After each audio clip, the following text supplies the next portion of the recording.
Di ba sabi ni Trillanes, itong si Digong, baka by mid-year, June or July, maaresto na ito ng International Criminal Court. May good news ang PNP.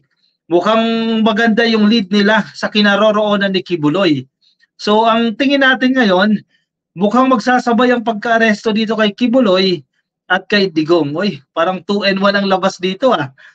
Anyway, limitado pa yung impormasyon dito ka Coffee. Pero ang Philippine National Police, sana hindi tayo gina-joke time nito. Nitong balita na ito ka Coffee. Na maganda yung lead nila. You know, quote and quote ito eh. PNP finds good lead in search for Kibuloy. Sabi po ng spokesperson nila na si Fajardo. Nasa balita ito ka Coffee ng ABS-CBN. So pagtingin mo pa lang sa headline eh, di ba mapapaisip ka finally, o yan, kahit hindi pa na-aresto, no? Good lead pa lang. Pero sana, doble kayo dito eh. Nababash na rin yung law enforcement agencies eh. Ang NBI, CIDG, PNP, bakit parang ang bagal maaresto itong si Kibuloy? So, nakita nila ng good lead daw. Yan alam. Pero actually, dapat hindi na sila nagsalita about dito eh. Di ba salong kikilos yan? Di ba? But yes, I understand ang tao gustong malaman nasaan si Kibuloy.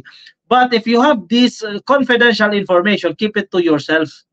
Huwag mo muna i-share. Pero syempre, hindi basic yun eh. Definitely, alam na ng PNP yan. Pero nag-share sila. Anong purpose? Alam mo talaga, bakit sila? Yung naganda lalo yan. Kung may good lead na, hindi lumipat ng ano yan, kuta. Anyway, sige, tingnan natin ano itong pinupunto ng PNP dito. Police authorities say they have a good lead that could direct them to the whereabouts of fugitive televangelist Apollo Kibuloy. So nakatanggap daw po ng, hindi nakatanggap, verified na ito na good lead na eh, considered as good lead na ito eh, ng impormasyon patungkol po sa posibleng kinaroroonan nitong pugante na si Kibuloy, sabi ng PNP. Ang Philippine National Police spokesperson na si Jean Fajardo declined to give additional details but said this was a good development in the search for the Kingdom of Jesus Christ leader. Thank you kung ganon, pero ang tao gusto mahuli na. 'Di ba? Hindi enough yung may good lead, etc. Hanggang kailan good lead yan? Ano yan? Maghintay tayo dyan. 1 year, good lead, good lead, good lead. Wala nangyayari, din na aresto. So ang hinihintay ng tao ngayon, maaresto na. Nasaan ba talaga itong si Kibuloy? So tama naman, sige. Hindi na nagbigay ng impormasyon ang PNP dito. Tama lang din naman, suluhin na nila impormasyon na yan para iwas ano na rin, iwas bulilyaso na rin. Kasi the more na mas marami nakakaalam dyan, ako, isang tawag lang yan, mabubulilyaso yan kung nasaan si Kibuloy ngayon. The PNP comes after Kibuloy's camp surrendered 5 guns. Ayan, nagsuko. 5 lang ha, 19 yung nakaregister dyan. Ang sabi nila, yung 14 daw pong ibang mga baril na pag-aari ni Kibuloy, naibenta na raw po noong December 2023 pa as the PNP revoked his firearms license in April. Aba, magaling talaga de Vizcarte ha. Antedated lang. Ano yun, antedated lang. O sige na, gawin na natin December natin ang benta kahit di naman talaga ng benta. Ako, napakaraming pwedeng gawin kapag ikaw ay machiching. Fajardo said 6 of these guns were sold to a certain Crescente, Canada, while others were sold to his relatives. Authorities are currently checking if Crescente, Canada is one of the accused in Kibuloy's case, sabi po sa balitang ito.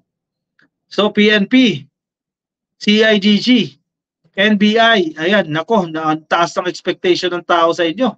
Kinakailangan mag-deliver. May deliver itong si Kibuloy.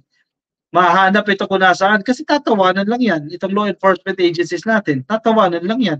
Ano yan? Sa dinami-dami nyo, hindi nyo maaresto. Porkit mapera. Actually, kinukumpara pa nga itong si Kibuloy kay Marcel Soriano eh. Si Marcel Soriano, mag-isa eh. Walang pera, pero lakas ng loob. Humarap dyan sa Senado. Samantalang si Kibuloy, mayaman, maraming koneksyon, hindi humarap sa investigasyon sa Senado. Andyan si Bato eh. Ay, nako, Mio. Good evening sa'yo, Mio. Charlie Pabuaya. Ay, lol ka, Kibuloy, sabi ni Miss Charlie, no? Kay Joaquin Lianto, si Anyo, kasi he served both under Pinoy and Duterte upper classman ni Bato. So far, Joaquin Lianto, no? Siya yung pasok doon sa description na sinasabi ni Bato. Elma, si General Anyo, Army Commanding Officer, 2015 to 2016. Ronald 23, God bless you, Tatay Digong. Sige, God bless na lang po. Na NSA, ibang bansa, nasa ibang bansa daw si Kibuloy. Paano siya umalis? Ako naniniwala ako nasa Davao. Nasa Davao pa rin yung ka-coffee. Kinukumpirma din naman ng Bureau of Immigration na hindi pa lumalabas ng bansa yan. And definitely, hindi lalabas ng bansa yan. Mas mabilis siyang ma-arresto pag nasa ibang bansa siya. Dahil nasa Baluarte siya. Kung nasa Baluarte siya, nandito siya sa Davao, mukhang mahihirapan pa. Ang daming connection, ang dami rin pera no? Either E, A, or C, G. Ibig sabihin yan. Eduardo Anyo or sino si CG? Hindi ko na si CG, no? Marites Manubay, Dan like, sir, ka-coffee, balik na ako YouTube doon, manood sa iyo. Mother Tess, name ko sa YouTube. Oy, Mother Tess. Ayan, Marites Manubay. Mother Tess, shoutout po sa inyo. Kay Ma'am Susan Ayon, hi ka-coffee, watching from Japan. Hello po sa inyo. Kay Ma'am Nidita Payaw, pa-shoutout po mula dyan sa Giginto, dyan po sa Bulacan. Shoutout po sa inyo. Happy viewing po sa inyo. Thank you for tuning in. Ma'am Sandra Valdez, nakatutok din po sa atin. Happy viewing din po sa inyo mga ka-coffee natin na nakikinig din ngayon. Nasa Facebook, thank you po for tuning in. Kay Lori Ramos, kay Jefferson Naidhen, kay Marites de Guzman, at kay Angeline Dacanay. Happy viewing po sa inyo. Bukas malaman natin na ka-coffee. Si Magalong daw, sabi ni Victor Quirino. I don't think si Magalong ka-coffee.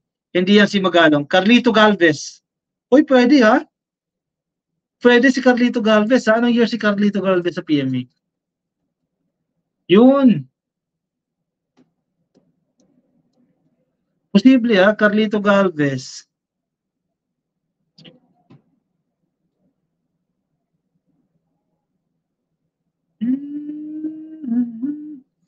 Hindi ko kita yung year niya. Anong taon ba siya nag-serve? Oh, mukhang upper class nga yun yan.